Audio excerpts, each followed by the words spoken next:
Good morning everyone. Today I will talk about something that students think about, which is better to study hard or study smart.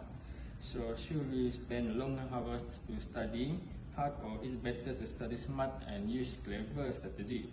Some people believe that working harder always leads to success. Others say that smart study methods save time and improve the result.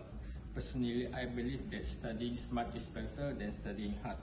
So in my speech, I will support two main reasons, which is smart study can save our time, and my second reason is smart study can avoid stress and burnout.